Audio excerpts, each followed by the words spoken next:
Let's talk about it. Prince William's latest attempt at global glory, the Earthshot Prize, has officially earned its new nickname, the EarthFLOP. The grand event that was meant to crown him as the eco-warrior prince ended up looking more like a royal PR exercise in crisis control. The audience clapped politely, the press spun it positively, but even the headlines couldn't hide it.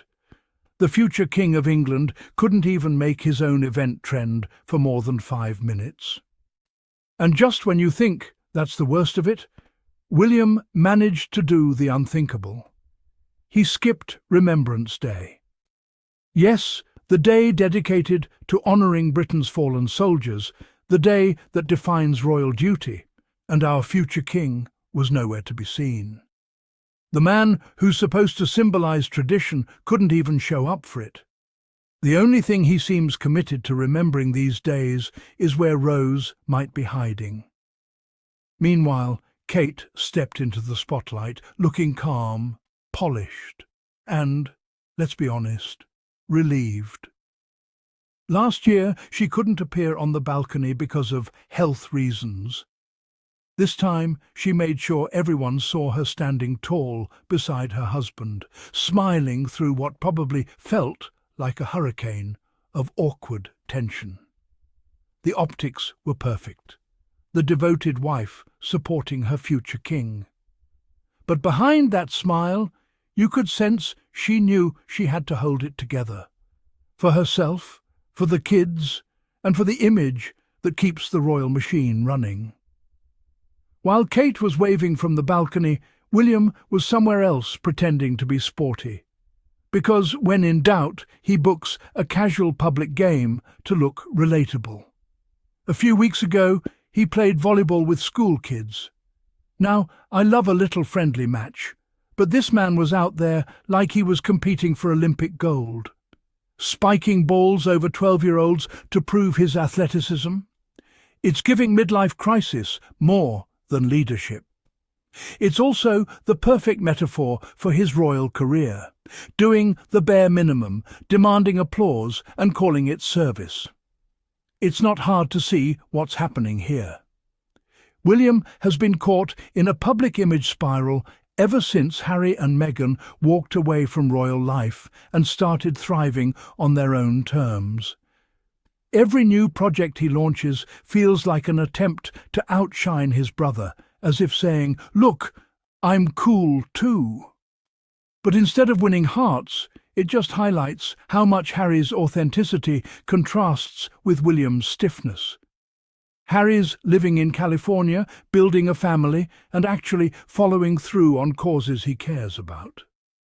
William, meanwhile, is jetting around the world telling people to fight climate change while he boards a private plane. Let's pause on that Earthshot innovation thing for a second. The prize was supposed to award 5 winners $1 million each. Except they don't really get $1 million. They get it in small payments spread over 10 years. Imagine getting a massive promotion at work only to find out your bonus is paid in monthly installments of exposure.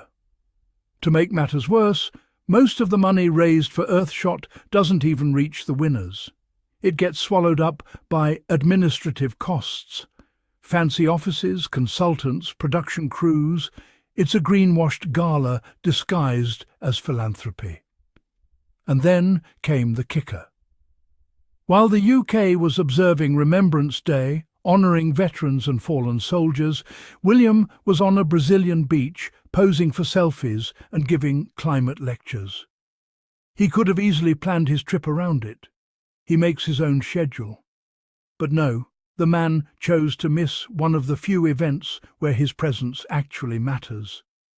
Even the royalist newspapers couldn't find a good excuse. Some tried to say he was working, but when your work involves flying halfway across the world for photo ops, the excuse starts to fall apart. Back home, Kate stood in for him again. This time she brought Prince George, who at this point might be doing more royal duty than his father. The symbolism wasn't lost on anyone. The palace needed to remind the public that the monarchy still had a future, even if its heir looked distracted. Kate knows better than anyone that her children are her strongest link to power. Without them, she'd just be another royal spouse with a fading tabloid glow. And since William's known for being tight-fisted with both affection and finances, holding on to that future queen image is her best investment. Now, the environmental hypocrisy of it all really takes the cake. William's out there giving heartfelt speeches about saving the planet while travelling by private jet. He's part of the same elite circle that lectures everyone about sustainability, but can't even board a commercial flight. It's rich people logic at its finest.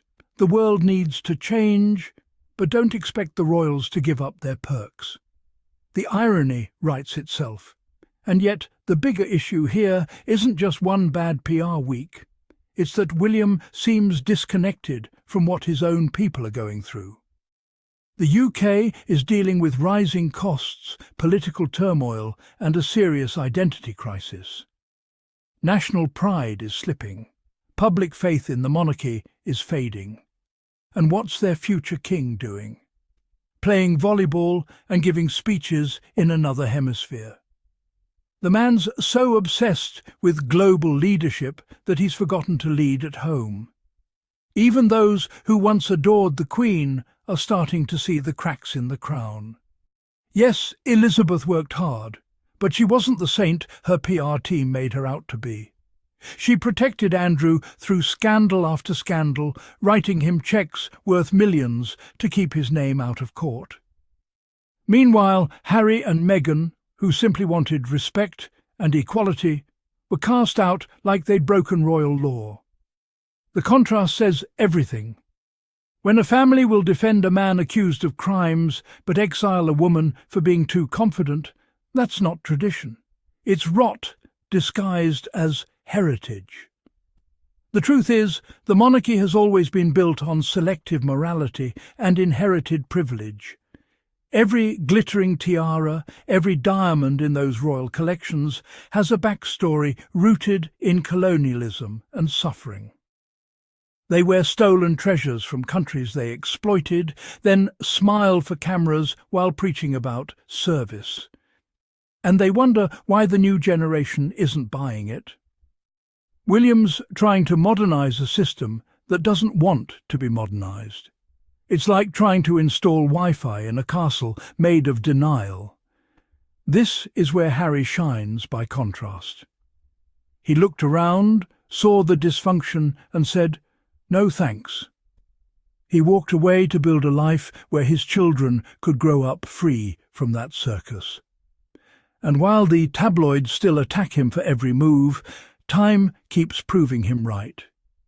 His projects are genuine, his focus is clear, and his love for Meghan isn't performative. It's real. That's something no PR team can fake. Now, let's circle back to William's greatest irony. He might accidentally do what no critic could ever achieve. The man destined to preserve the monarchy might be the one who destroys it. By skipping duties, alienating the public, and showing zero emotional intelligence, he's dismantling royal credibility from the inside. The institution doesn't need haters when its own heir keeps sabotaging it one awkward decision at a time. It's wild to think that the same press that once painted Meghan as the villain now finds itself defending William against his own laziness. They used to say Harry was abandoning the family. Now they're begging William to show up for work. You couldn't write better irony. If Shakespeare were alive, he'd call it the tragedy of the invisible king. At the end of the day, the monarchy's biggest problem isn't modern critics. It's itself. The late Queen at least understood how to play the game. She knew that shaking hands and kissing babies was part of the performance that kept people loyal. William doesn't seem to get that. He wants the glory without the grind, the crown without the commitment, And you can't run a centuries-old institution on vibes alone. Maybe that's why so many are quietly rooting for the Sussexes, not just because they walked away, but because they represent something new. Honesty, humanity, and the courage to reject a toxic system. Harry and Meghan are building their own legacy, one based on purpose, not protocol. And in doing so, they've forced the world to question what real royalty should look like. So when William skips another national event or launches another vague initiative, maybe we should thank him. Every time he fumbles, he reminds the world why Harry and Meghan were right to leave. The royal family's greatest rival isn't across the Atlantic, it's sitting right on the throne's waiting list. And that's the tea, my friends. If you enjoyed this episode of the Sussex Squad, don't forget to hit that subscribe button. Leave a comment below and tell me what you think. Is William slowly undoing the monarchy, or is this just another royal PR disaster? Your thoughts always make the discussion better. And if you'd like to help the channel grow, you can show love through super thanks. It keeps this community thriving and helps us keep serving you the freshest royal commentary around. Until next time, stay sharp, stay kind, and remember, supporting the Sussexes means supporting truth, love, and independence. See you in the next one, squad.